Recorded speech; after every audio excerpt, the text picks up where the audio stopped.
Thank you, everybody, for coming to the Aaron Torres Podcast YouTube page. If you could do me a quick favor, see that little subscribe button at the bottom of your screen? Go ahead, click that subscribe button.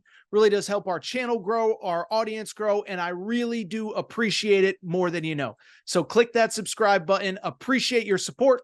Now, here's the video that you came here for. That is the name of Bronny James.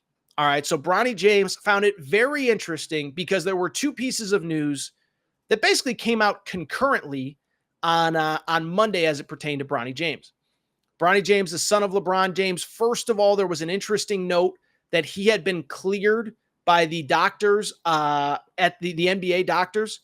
So basically the insinuation, of course, is remember, this was a guy that, listen, we don't have to beat around the bush. He had cardiac arrest. It was a very scary situation. We're obviously glad he's okay. And he put his name both in the portal when Andy Enfield left and into the NBA draft at the same time. Well, he was cleared by doctors, and almost immediately, as soon as he was cleared, Shams or whoever put out the report that he is, in fact, staying in the draft. And so I want to dive into it. I want to get real, and I want to be honest.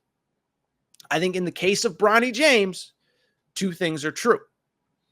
Absolutely, positively, do not think he is ready for the NBA, but I also think he is such a unique circumstance that bluntly, I don't think this is the worst spot for him or the worst decision that could possibly be made. And I know what a lot of you are going to say. Oh, how can you say that? Bronny, in 1 year at USC, averaged 4.8 points and 2.1 rebounds per game. How can you say that it was the right decision for him to go to the NBA? Well, I think it's completely unique. I think it's completely unique to him. And so let's quickly dive into it before we get to questions from the audience. Okay. So in terms of Bronny James, listen, let me just be quick here. One, and by the way, let me just be clear. We have honest conversations on this show. We don't attack people. We're not angry with people. We're not jealous of people, but I'm also not going to sugarcoat things to protect people either. Okay.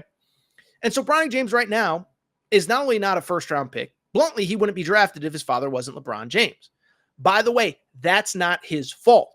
As I've said on this show many times, Bronny was never a high-level prospect for the class of 2024, okay? I brought this up a few months ago. I think it was right after he declared, okay? Because, no, you know what it was? I can tell you exactly when we brought this up.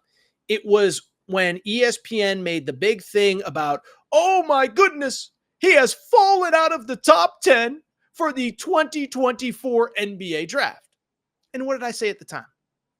This is not a criticism of Bronny.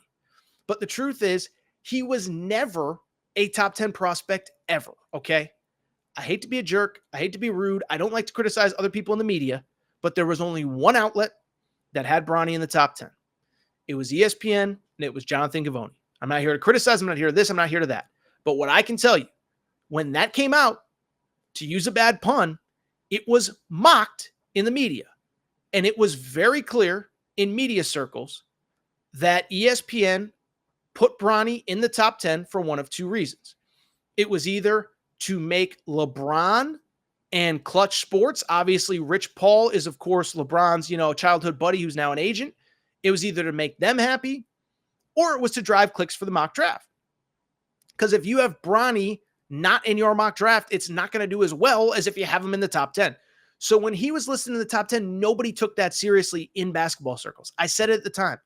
Bronny was the 28th ranked player in his high school class. That's not bad. But at the end of the day, if you're the 28th best player in your high school class, in what world, especially when you're a 6'3", 6'4" guard, are you a top 10 pick the following year? Now, if you're 7'1" with a 7'7" wingspan and you're projectable, maybe. But 6'4" guard, 28th ranked player. If you're the 28th ranked player in your class, how are you a top 10 prospect? Just think about it. It doesn't even make sense, okay? Because if you're the 28th best player in your high school class, what happens when you factor in 3 other classes of college players? You don't think there's any players that are better than him that are sophomores, juniors, seniors? You don't think there's international players that are better than him? So it never made sense. He was never a top 10 pick. That was a joke in media circles, and it's not a criticism of Bronny. It's a criticism of ESPN for putting him there in the first place. But at the same time, do I think this is the worst decision for Bronny? I don't. And it's for a couple reasons. One, right or wrong, his dad clearly wants to play with him. Now, I think it's a little bit of narcissism on his dad's part. I think his dad's about my age. We all grew up on Ken Griffey Jr. A lot of people that are under 20 don't remember. The kid, Ken Griffey Jr., was the biggest athlete in sports for a time when Michael Jordan retired from basketball, okay? And so Ken Griffey Jr. played with his dad in the big leagues, and LeBron has always wanted to play with his son in the same way. The difference is Ken Griffey Jr. was a stud coming out. He was the number 1 overall pick. And so with LeBron, why I can't criticize Bronny's decision is, one, LeBron clearly wants it to happen. Two, I believe Bronny's going to get drafted no matter what. But two, I don't know that returning to college for Bronny specifically makes sense.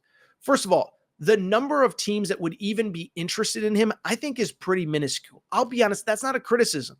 But I haven't talked to Coach Muss about it, but I don't think Coach Muss at USC wants him. Andy Enfield, the coach who recruited him, left. He's obviously not following Andy Enfield to SMU. And so what are the other options for him? Because we've talked about it a million times before. When you bring in Bronny James, you know what that means? You have to, you can't bring in Bronny James to be the 11th guy on your team. You have to bring him in and put him in a position to succeed. You have to bring him in and put him in a position where he's going to play. I just don't know how many high major schools are willing to do that and willing to bet on him, knowing that he's a 2 or 3 year project. And so, yes, he could go to a lower level, but he's not going to go to a mid-major school. You know, I saw people suggest go to Duquesne. LeBron's high school teammate is a college coach at Duquesne. That's not going to happen. And then I think the other thing is you also have to factor in the infrastructure that is needed for Bronny. I remember talking to the USC people about this, a year ago at this time. They were like, we're perfect for Bronny because we're close to the family. And USC is kind of a school, and this is going to sound arrogant, but it's not intended to be. USC is kind of a school that's used to high profile students, right? Caleb Williams a year ago. Caleb Williams isn't just walking around campus going to sociology class. I'm sure he probably did most of his classes online. I'm sure they had security, whatever. Children of actors and actresses.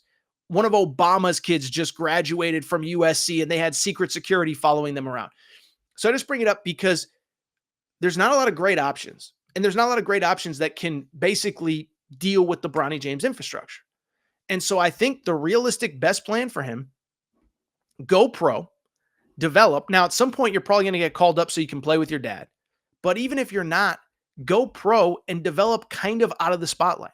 If you're Bronny James and let's just say you go to Duquesne, what if you average 11 points per game at Duquesne next year? You're still not an NBA draft prospect. Then you fall even further down the list and you're an even bigger, I don't want to say punching bag, or punchline, because that's not how I feel the kid is. But it just takes you that much further away from the goal of playing in the NBA. So whether I think it's right or wrong, I do think he'll probably be drafted. It'll almost certainly be by the Lakers. Now, I could see somebody sneaking in and trying to draft Bronny to hold it as leverage over the Lakers. That I don't know.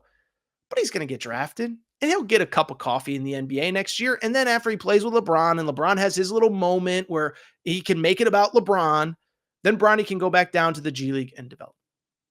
So that's my Bronny James take. Is he ready for the NBA? No. Is he one of the 60 best players? No. But is he probably going to get drafted? Yeah. And is this the worst decision for him? I don't think so.